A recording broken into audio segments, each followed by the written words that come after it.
Sean said even his wife could see him fidgeting, and knowing he needed to go back in the office to pour over film. How did you deal with knowing that there were some uneasy feelings after two losses? Yeah, I mean, you sit there and you try to disconnect and not think about it. Allow your mind to kind of reset and be refreshed. Um, it's hard not to think about it, and it's hard not to want to get back in the building and continue to work on your craft and get in with our guys and put together a game plan. So, um, good, had like a nice little practice on Monday, so that was awesome. Just getting the ball rolling. And listen, we got a lot of work to do, but this is a team that has a lot of guys that want to do that work, that care for each other, and we're just excited for another opportunity this week. Can you pinpoint what's gone wrong with the lack of finish, and how The lack of what? Sorry? Lack of finish, Okay. and how correctable it might be? I think it's very correctable. Again, just pulling together as a team, making sure that we're staying as one unit, getting back to the fundamentals. Again, just trusting the other 10 guys on the field with you, and you're trusted and expected to do your 111th. What's the offense done that you've liked so far, Josh? What do you have to build on the positives? Yeah, I mean, I think we've been able to run the ball pretty well. Play action pass game, I think it's been pretty good.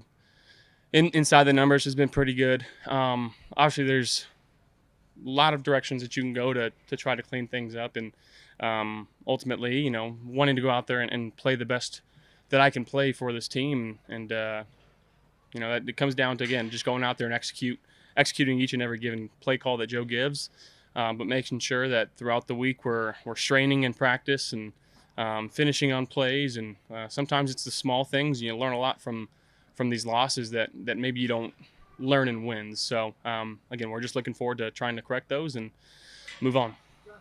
Getting the running backs involved in the pass game is something you guys can do better at. Yeah, I mean, I think we can be better at that for sure. We can be better at getting a lot of other people involved in our pass game, and again, that starts with me.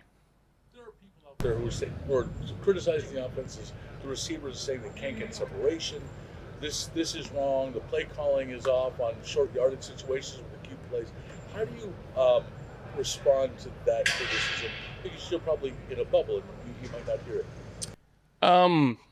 Yeah, again, we're just trying to go out there and execute and do our jobs, and obviously we want to score on every single drive. That's our goal, and we're not going out there to not score. And it takes everybody on the field to like I said, execute their job.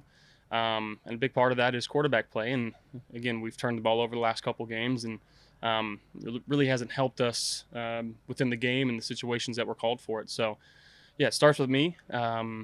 But again, we're looking forward to getting back on track and having a good week of practice and trusting each other. And again, just going out there and playing football, but having fun, and I think that's what it kind of comes down to, of being a little, don't have to get tight. Don't have to change everything. Obviously, we want to correct things, but we don't have to do a complete overhaul. We still trust our guys, and we still are going to rely on our guys to go out there and make some plays, and that's ultimately what we got to do. You've never lost three straight yourself when we said it in Buffalo. Can you draw upon, but you've lost two straight a couple of times. Can you draw upon what you've learned from those experiences, or what the key is from those? Again, maybe not just overlooking some of the smaller things that are going on within the games and within practice, and making sure that we're, again, staying together and coming together. Staying together is one thing, but coming together after two losses is a completely different thing, and it takes a lot of resilience and it takes a tight unit to do that. So, that's what we're trying to do.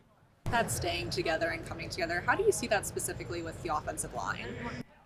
Returned everyone, but sack numbers, I know there's multiple things that go into that, but just kind of how do you see them rebound from maybe what these past two games were? Yeah, again, continuing to communicate as much as we need to. Have to be better in the protection game, and giving our guys better opportunities and chances to block for us. And it comes down to sometimes doing your 111th and winning your matchup. So, listen, the O-line, that's such a tough position to play, because you can win 95% of the time, but they get one or two on you in critical part of the game. there's a lot of blame that gets put on you. So, but again, I feel like sacks are our quarterback stat as well, and I can help us out in that fashion. About coming together there. Last year, it seemed like the team was remarkably close, exceptionally close. Where do you feel like this year's current team is in that process of coming together? Yeah, I think we're in a good spot in terms of the trust and the love that we have in this locker room for each other, and that's only going to continue to grow. And returning a lot of guys, but obviously you have a lot of new guys, especially on the defensive side. And again, just making sure that we're spreading the love in the locker room. And again, I think it comes down to just having fun with each other and trusting each other to do our jobs. You mentioned having fun, making sure that you're having fun. That seems in the past that kind of starts with you.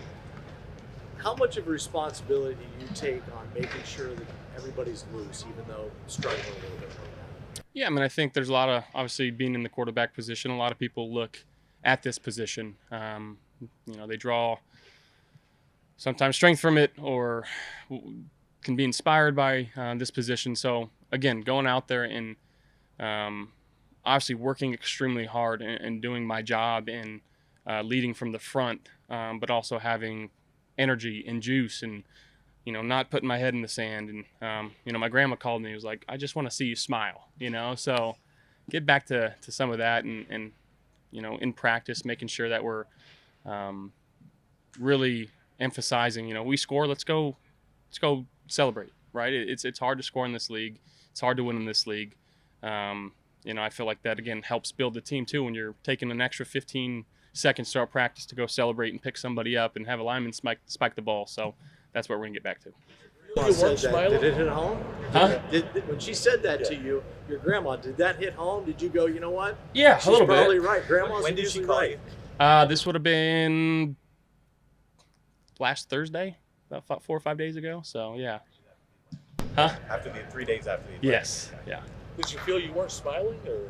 She felt that way. Yeah. I guess I must not have been. So it's no fun, obviously, losing, and maybe that's why. But it's a lot easier to smile when you're winning. But ultimately, again, going out there and just trying to execute and having fun with it. Did you stay up for the night games? Oh yeah, she watches every game. She's a gamer. Huh? On the West Coast. That's true. That's true. It helps. You mentioned like most of the newer players on this team are on the defensive side of the ball. Does it make it easy or more comfortable to try to figure out the offense when you've had so much success basically with this personnel? Yeah, the continuity helps. The conversations that you can have of, hey, remember how you ran this route last year against this team, and if we're putting this concept back in, either great, let's run it like this, or didn't work, let's change it. So to be able to have guys that you've been in battle with and can trust and rely on, obviously that's extremely helpful. Going back again, top 10 in yards after the catch. When you, some of these short completions where he catches it 5 yards out and he runs for 15, bounces off guys. What goes through your mind as a quarterback when you have a short completion and he's just leaving and bouncing off guys? Well, it's sometimes when he has the ball, he's kind of hard to see because typically our linemen are moving, and I don't really see what he does when he does it. And then obviously when he scores, it's like we get back to the sideline looking up at the Jumbotron and seeing how many missed tackles that he forced. So he's an electric football player. And again, what I love about Khalil is he just does everything the right way. He works extremely hard. He follows the football. He practices extremely hard, like I said. And it's easy to play with a guy like that, root for a guy like that, and throw to a guy like that. Going back to your family for a second here, mom and dad were there. I know we haven't gotten a chance to talk to you about it for Fireball naming the field after you. Just, looking back on that now, emotions, kind of how cool was that, and what was your kind of just thought on watching that whole ceremony play out? Yeah, it was very cool. Obviously extremely honored to be a part of that and to be a part of Fireball history. And it's it's a fantastic town with a lot of fantastic people, and to have my family there on my behalf was extremely cool. And not only that, there's a lot of history. Again, my grandfather, the gym is named after him, so it makes a lot of sense, and it's just really cool to kind of be in that same breath. Thing you ever thought about, like, we've talked about like cereal boxes and other things like that where you think about that as a kid. Did you ever think about a field being named? No, never. No, it's pretty cool. My only thing was just get to play in the NFL. That was my goal. So everything else that kind of comes is, I guess, cherry on the top. How often does your grandmother give you advice? Not too often. So obviously, when she says something, I'm going to be listening.